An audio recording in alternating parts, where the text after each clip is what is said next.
Méditons avec le pasteur Ertis. Méditons avec le pasteur Ertis. Nous sommes samedi le 30 mai. Psaume 112 est le texte prévu par les lecteurs de la Bible pour notre méditation quotidienne. Et ce même lecteur nous propose des questions pour aller un peu plus loin en profondeur. La première, est-ce que ce passage m'apprend quelque chose sur Dieu le Père, Dieu le Fils et Dieu le Saint-Esprit? 2. Quelle vérité Dieu me révèle-t-il? 3. Quel verset m'interpelle le plus? 4. Pour ma prière, y a-t-il quelque chose que Dieu me montre, dont j'ai à me repentir, auquel croire et obéir, pour lequel le remercier et le louer, pour lequel lui formuler ma demande?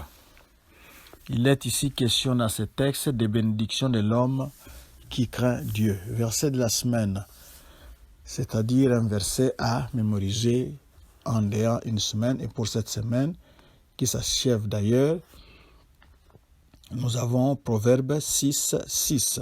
Va vers la fourmi, paresseux, considère ses voies et devient sage. Proverbe 6, 6. Prions. Seigneur, merci parce que tu réserves beaucoup de bénédictions pour l'homme qui te craint. L'homme qui te prend pour appui, il est en sûreté, quel que soit le temps, quel que soit Ebola, quel que soit Covid-19 ou toute autre épidémie ou tremblement de terre ou guerre. Il est en sécurité parce que toi tu es là pour l'aider.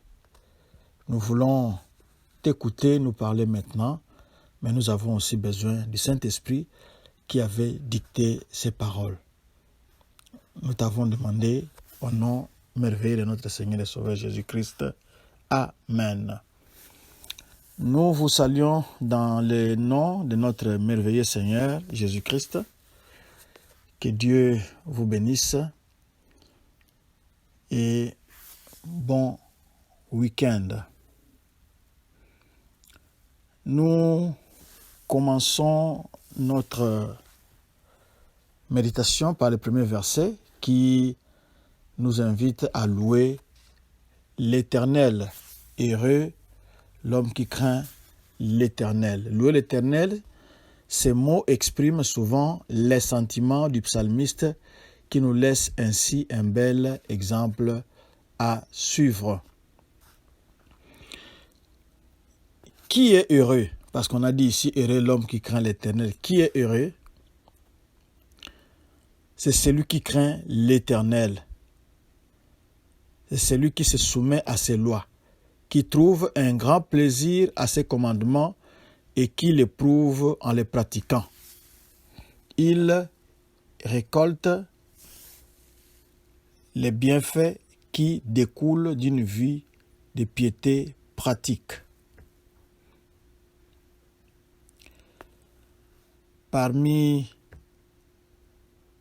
ces bienfaits,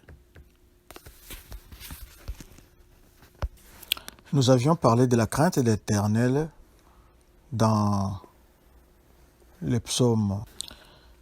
Ces psaumes commencent aussi par un Alléluia et c'est un psaume alphabétique. Dans la Bible hébraïque, on trouvera que les versets ou les strophes ou les vers, c'est-à-dire chaque verset, commence par une lettre de l'alphabet hébreu. Qui est heureux? C'est l'homme qui craint l'Éternel, c'est-à-dire celui qui l'honore et le respecte. Cet homme-là trouve un grand plaisir au commandement de Dieu. Il obéit à ses commandements. Et il y a une conséquence heureuse, c'est le fait que sa postérité ou la postérité de l'homme qui craint l'Éternel, sa postérité sera puissante sur la terre. Et puisqu'il va produire des hommes qui sont droits, et ces hommes-là seront bénis. Et Une autre conséquence, c'est que dans sa maison, il y a bien-être et richesse. Parce que ce sont des choses qui viennent de Dieu.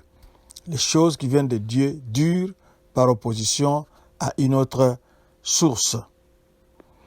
Et quand bien même il pourrait y avoir des ténèbres, la lumière s'élèvera toujours pour les hommes qui sont droits, les hommes qui sont miséricordieux, qui ont pitié des autres et qui sont compatissants, qui compatissent avec les autres et qui sont en même temps aussi justes. C'est toujours l'homme là qui est heureux, qui craint l'Éternel. C'est ça comme conséquence visible dans sa vie. Il y a aussi une autre façon d'être heureux, c'est lorsqu'on exerce la miséricorde et on prête. Quand on prête aux pauvres, par exemple, on est en train d'endetter Dieu. C'est comme si Dieu est venu contracter une dette auprès de vous quand vous êtes en train d'aider le malheureux. Et quand vous aidez les malheureux, ça montre aussi que vous n'êtes pas accroché aux richesses. Vous savez que même si cela peut s'épuiser, mais il y a un Dieu quelque part qui s'appelle Jéhovah Jireh, le Dieu qui pourvoit, et il sera toujours pourvoir pour vous et remplacer pour que vous en ayez encore en abondance. Le verset 6 nous dit « Car il ne chancelle jamais, la mémoire du juste dure toujours. » Oui, l'homme qui est heureux ici, qui craint l'Éternel, il ne va pas chanceler parce que son véritable appui, c'est Dieu. Il ne s'appuie pas sur sa richesse.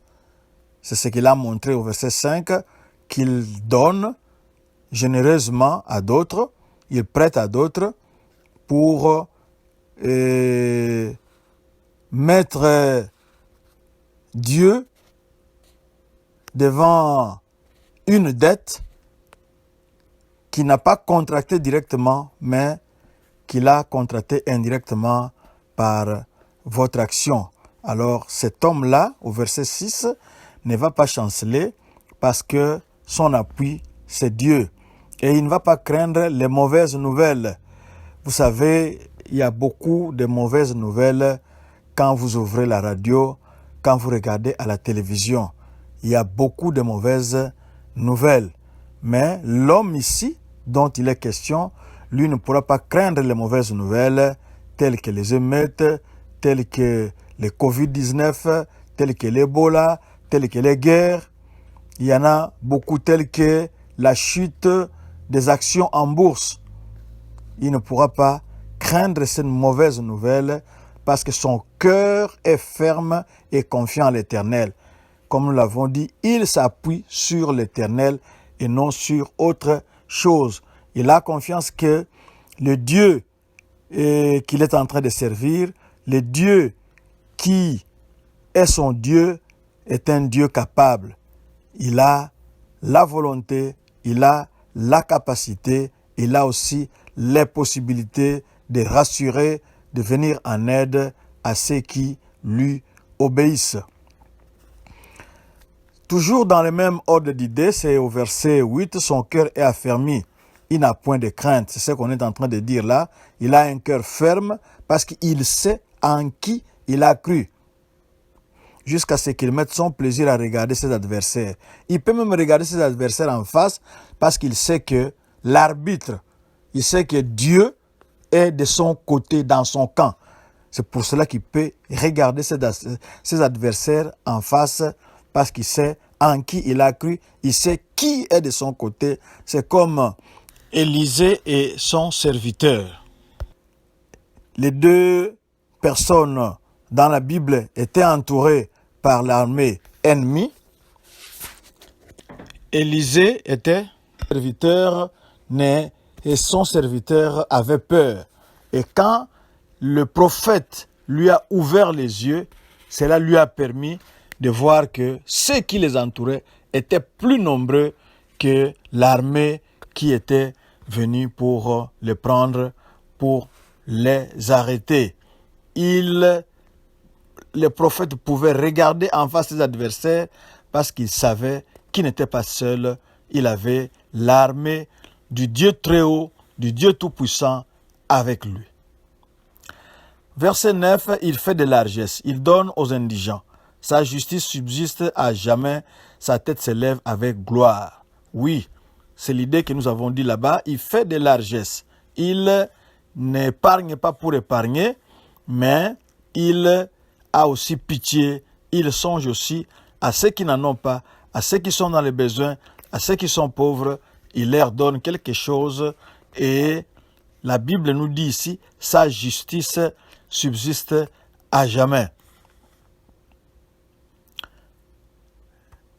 Au verset 10, le méchant le voit et il s'irrite.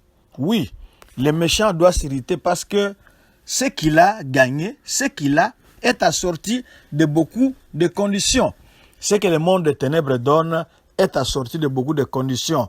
Mais il voit comment vit l'homme qui craint l'Éternel, comment vit l'homme selon le cœur de Dieu, comment vit l'homme qui est attaché à Dieu. Cet homme-là vit librement, cet homme-là fait des générosités. Et le méchant ici, quand il voit la générosité de cet homme-là, quand il voit les actions, les bonnes actions de cet homme-là, la colère monte en lui et il s'irrite. Le grincement des dents ici, c'est cette colère-là, une grande colère qui lui fait grincer des dents. Et quand on est en colère, cela agit contre soi-même. Et les désirs des méchants périssent. Oui, il est méchant, ses désirs périssent parce qu'il ne parvient pas à les accomplir.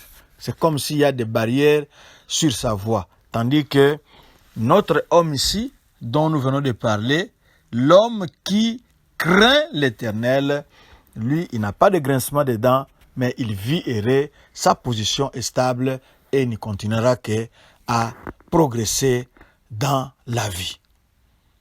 Que choisissez-vous? Obéir à l'Éternel et récolter tous ses bienfaits, toutes ses conséquences, ou bien vous préférez être un méchant? Et les méchants, ça part ici, on nous a dit, ils voient la gloire des autres, alléluia. Voulez-vous être? Est-ce que vous voulez être cet homme qui récolte les bénédictions de Dieu parce qu'il craint Dieu?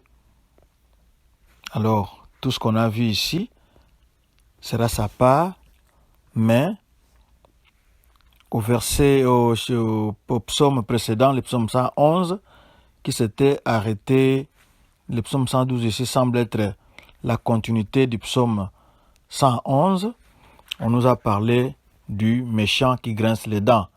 Donc si vous ne respectez pas, n'obéissez pas, ne craignez pas l'Éternel, vous serez cet homme méchant qui va grincer des dents devant les succès des hommes justes. Prions. Seigneur, nous choisissons, j'ai choisi d'être parmi ceux qui t'obéissent, ceux qui te craignent et qui t'honorent et t'obéissent, ceux qui trouvent un grand plaisir à tes commandements, parce que je sais que les promesses que tu as faites ici vont s'accomplir certainement. Ce n'est pas des promesses d'hommes ni de politiciens, mais ce sont les promesses du Très-Haut. Merci de bénir mon frère, merci de bénir ma sœur qui a pris le temps de méditer cette parole avec nous au nom de Jésus-Christ. Amen. Notre adresse c'est www.églisedoxadeo.com. Retrouvez-nous aussi sur Facebook, Doxadeo Lushi, ou sur Twitter et YouTube, Doxadeo Lubumbashi. Bon week-end. Shalom, shalom.